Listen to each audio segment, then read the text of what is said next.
Football বিশ্বের অন্যতম প্রতিভাবান খেলোয়াড় নেইমার জুনিয়র, একসময় যার জাদুকরী পারফরম্যান্সে মুগ্ধ হতো বিশ্ব, আজ সেই নেইমার নিজের কেরিয়ারের এক কঠিন সময়ের মধ্য দিয়ে যাচ্ছেন। ইনজুরি যেন তার নিত্যদিনের সঙ্গী হয়ে দাঁড়িয়েছে। মাঠের পারফরম্যান্সের চেয়ে মাঠের বাইরের জীবনযাত্রা নিয়ে সমালোচনার শিকার হচ্ছেন বেশি। সান্তোসে ফেরার পর থেকে নেইমারের প্রাসঙ্গিকতা নিয়ে প্রশ্ন উঠেছে।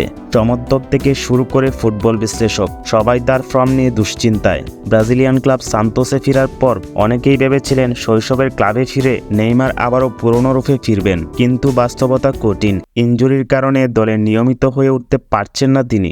অনেক ম্যাচে নিজের ছায়া হয়ে থাকছেন এই ব্রাজিলিয়ান তারকা। যদিও সান্তোসের কর্তৃপক্ষ তাকে নিয়ে বেশ আশাবাদী, কিন্তু বিশ্লেষকরা মনে করছেন আগের সেই গতি এবং ধার এখন আর নেইমারের পায়ে নেই। এই অনিয়মিত পারফরম্যান্স ব্রাজিল জাতীয় দলের দরজাটাও তার জন্য বন্ধ হয়ে যাবে কিনা তা নিয়ে প্রশ্ন থেকেই যাচ্ছে।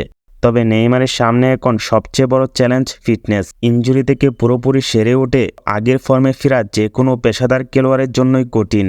এদিকে ব্রাজিল জাতীয় দলের কোচ কার্লো আনচেলত্তির পরিকল্পনা এখন চূড়ান্ত পর্যায়ে। তিনি এমন খেলোয়াড়দের খুঁজছেন যারা পুরোপুরি ফিট এবং দলের জন্য শতভাগ দিতে প্রস্তুত। সান্তোসে নেইমারের বর্তমান যে ফর্ম, তাতে আনচেলত্তির চূড়ান্ত স্কোয়াডে জায়গা পাওয়া বেশ কঠিন। কোচের আস্থা অর্জনের জন্য নেইমারের হাতে এখন খুব কম সময় রয়েছে। তার প্রয়োজন আত্মবিশ্বাস, কোনো এক ম্যাচের পারফরম্যান্স যা আনচেলত্তিকে বাধ্য করবে তাকে দলে নিতে।